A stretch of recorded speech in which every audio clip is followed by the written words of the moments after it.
my son just went to jail. That's why I didn't come back for her birthday, because my son got arrested. Although Jeymi seemed very supportive of what was going on, that all changed. Very hard. But then she wants to say that I'm not doing anything for our relationship. I can't work here. I sit there and say that I wasn't helping her. She hasn't worked. She just started working. She hasn't been working. Me prometió que no me preocupara por mis finanzas. Estoy más endeudada de lo normal.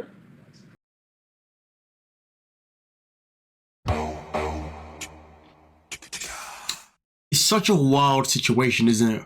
Like, their relationship is such a wild situation. I mean, listen, so Kris's whole defense has legit been, well, I couldn't work when I was in Colombia, so when I came back to Alabama, well, I could work, so therefore I was able to work. Also, Kris's whole thing is that, well, my son got in trouble with the police for drugs and XYZ, so I had to be here for my son.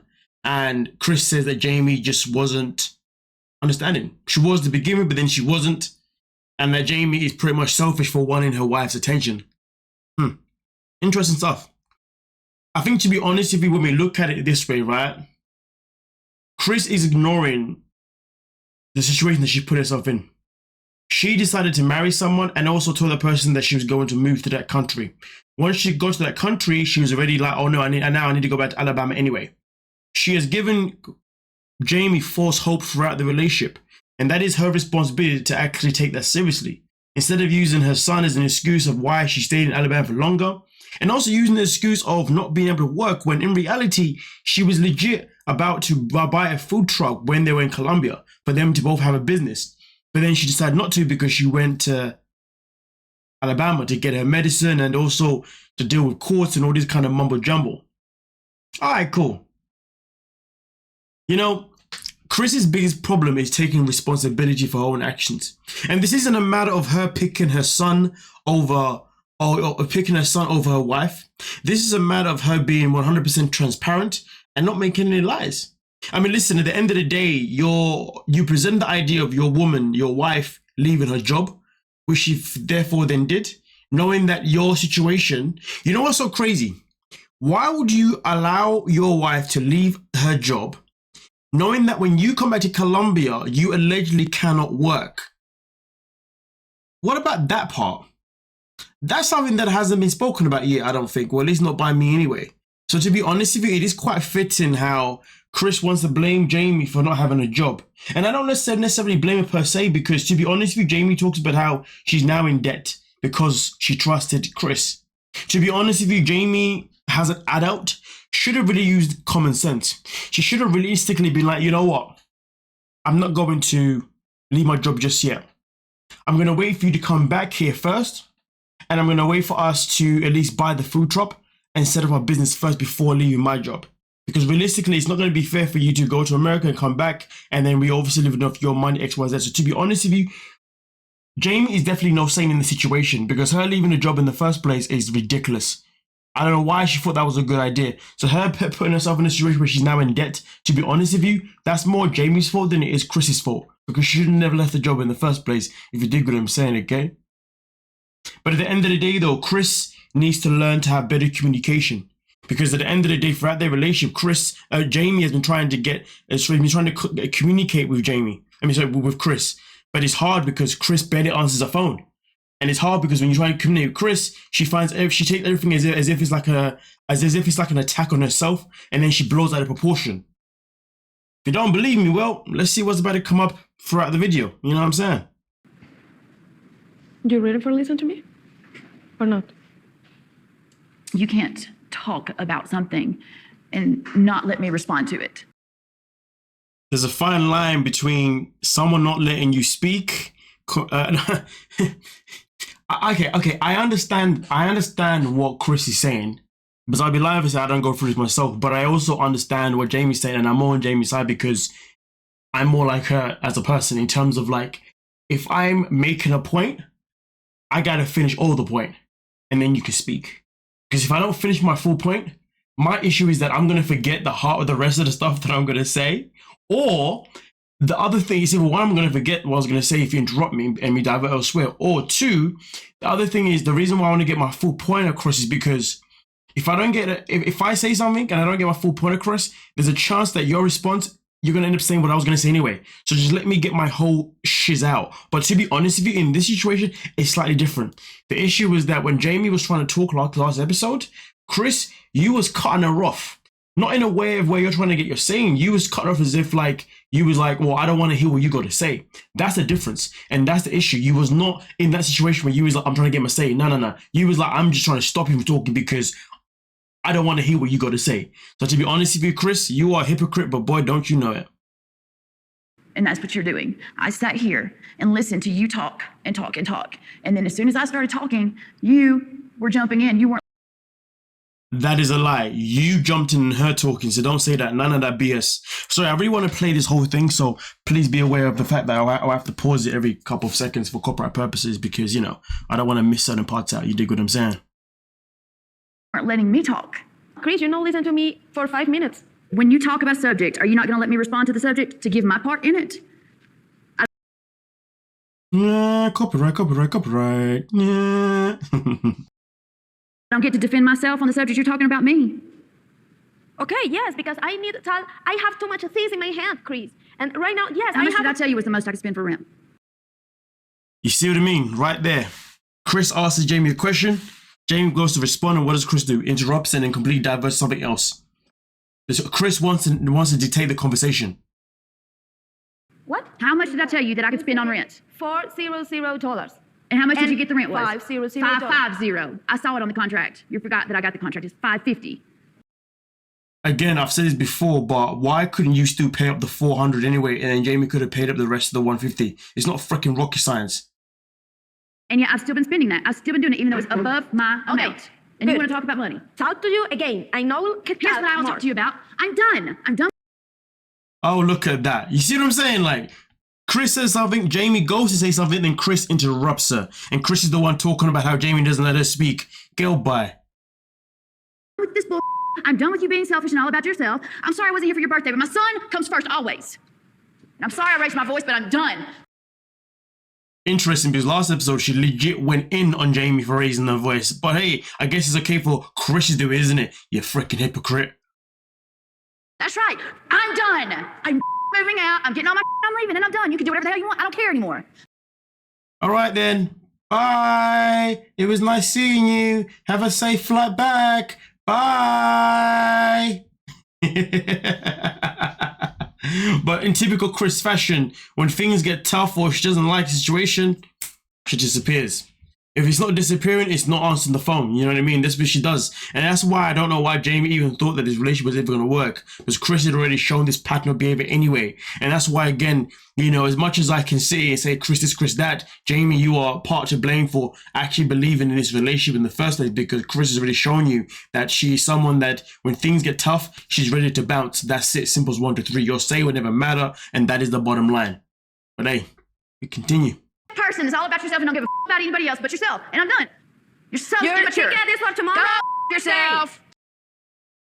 Don't you just love the maturity in this scene? I'm done. Find somebody else to pay your bills. You know, when Kris said that, you know, I was like, it's crazy because I feel like Kris legit got with Jeymi because I think Kris thought. Let's put it this way. When we watch some of the men on the show, right? When we see them go to like places like Thailand or whatever, right? We always feel like the males from the show purposely go out to find a woman in another country because they've got their money, they are the American, and then that woman's gonna bow down to them. That is something that we experience from some of the males, right? And that's how we look at them. It's crazy because Kris has that kind of persona in this situation. She kind of has that persona of, well, I went to find someone from outside the country because I wanted someone that I could actually control. I wanted someone that was going to bow down to me and that was going to take all of my shiz. And that's the kind of vibe that I get, because the fact that she said that, find someone else to pay her bills, it's like Kris had this whole thing about, well, as long as I pay her bills, as long as I do this, and that, she's always going to be humble to me. Because at the end of the day, we know that Kris has already had failed relationships in the past, failed marriages in the past. And I wouldn't, and Kris is definitely the kind of person that wants to be with someone that's going to want to tolerate all of her BS. It's the same with Danielle. She's out here looking for someone who's going to tolerate her BS.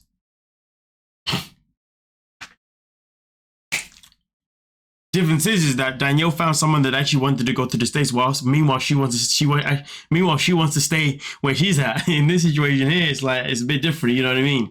But boy, it's interesting how now when we look at it, it's not just men that potentially go and find women from a different country because they feel like that woman's gonna basically bow to them because they're from America and they've got like money or whatever. To be fair with you, we can also look at it with some of with some of the female cast members as well. You know what I mean?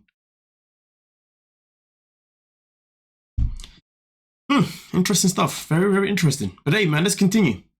Maybe she Still say, talking, just be quiet. maybe she say, I love her for your things, or I wanted your things, and It's interesting how Kris actually says this as well. It's like Kris is picking up on the fact that Jeymi's only with her because it's kind of interesting that Jeymi's saying what she's saying because it's as if Jeymi's picked up on Kris being with her because of what Kris brings to the table, not necessarily because of the actual emotions. You gotta think about it, right? Like, this is not true. Your thing is your thing. I didn't say that one damn time. I The not whole talk time to you. I've I been not talk to you. Ridiculous. Oh yes, very ridiculous. so I'm not alone because Jeymi wouldn't say that unless she felt as if Kris thought that just because she buys you things, this is why I'm with you. Do you see what I'm saying? You know, and that's why she's saying that, like, she thinks that I love her for the things that she brings to me, all that kind of stuff, when that's not the case. So to be honest, we're in a situation right here where maybe it may look like or has looked like in the past that maybe Jeymi is with Kris for the money and all that kind of stuff. And it could still potentially be true. But what if it's not? What if Jeymi actually has strong feelings, actually genuine feelings for Kris? But Kris, the whole time, never had any feelings. Her whole agenda was like, I'm just going to buy someone. I'm just going to give them stuff and they're going to want me for what I have. You know what I mean? I'm just saying, why else would she say that? Like that she said that because it's a projection of something that Kris has done throughout their relationship at some point. Get the away from me. I came over here to be away from you. Get the away from me. I not talk to you. Go away. The level of aggression, like, is not needed. You can see her. Look at her, man. The temper's coming in. For someone that's got back problems and neck problems and all them kind of things, she was able to get real angry real quick. I can tell you that now. Go away. What happened? No. Away. Stop. Get away. Stop. Shut. Would someone who's got severe, yes, the word is severe, neck problems, back problems, all that kind of stuff, right, be able to legit, and I will play this one more time, okay? Would someone like that be able to legit move as quick as, not move as quick, but like, yeah, move. Let's just watch the damn thing, okay? I not talk to you. Go away. Go away. What happened? No. Away. Stop. Get away. Stop. All I'm saying is that, like, that took a whole lot of force. And for someone that's always complaining about being in pain this, being in pain that, I'll be honest, if you're after doing that, you should have been pain, because to make a movement like that, you're not only using just your shoulder muscles, you're not only using just your neck muscles, you're not just using your back muscles, you know what I mean? Okay, you are using your full upper body as a whole, like, power source. You see what I'm saying? It's a bit like Silver Surfer. Yeah, I don't know if you've ever seen Fantastic Four. So Silver Surfer's power comes all the way from the board and transfers throughout the whole body. Boom. You know what I mean? Like, full on. And then on top of that, the swing of the door as well. And we know doors like them sometimes aren't easy. You know what I mean? They're a bit sticky sometimes, you know what I'm saying? And that would entire the whole shoulder, arm movement, and to the neck, if you dig what I'm saying. And I'm not saying that at the end of the day, like, just because she has narcolepsy or whatever, like, she doesn't have moments of strength. I'm not saying that adrenaline didn't kick in or all that kind of stuff. It's just that throughout the season, a lot of people have pointed out the inconsistency with Kris's pain. You know, with the way, like, 1 minute she's in the swimming pool, jumping up and down as if it's like A-okay. 1 minute she's jumping in the swimming pool as if like everything's okay. You know what I mean? Next minute she's doing flipping, whatever you call them, star jumps and, you know, like, you know, jumping jacks and jumping around, you know what I mean? And then next minute, I'm in pain. Like, raw, like, what's going on here? Like, if you think for someone who's, you know, who's in pain like that, they would be so much more cautious. But Kris is never cautious. What do I know, man? I'm not someone who's in a position per se, so I'm only saying what I'm saying based on what a lot of people have called out throughout this season. And most people who have called it out this season are people who generally either have narcolepsy themselves or they have something else going on that does involve severe pain. So, hey, you guys let me know what you're thinking in the comment section if you dig what I'm saying. But as far as I'm concerned, though, let's talk about the real matter. The real actual matter is that putting hands on somebody else is not the way. The way Kris put on full force against Jeymi is unacceptable. I don't know what she was thinking, but whatever she was thinking, she needs to stop thinking that stuff, because at the end of the day, putting your hand on someone like that ain't cool. You know what I mean? At the end of the day, Jeymi didn't do anything to you physically. She was just speaking her truth. But because you can't handle her speaking her truth, and because you was in a car and you couldn't just get out and leave like you normally do, you was like, you know, I'm just going to push her out instead. You are a very, very spiteful person. Kris, you need to check yourself real quick. But anyway, either way, with that being said, you guys let me know what you think about Kris's behavior, man, because if you ask me, absolutely despicable. But hey, don't forget to like, sub, and of course, peace.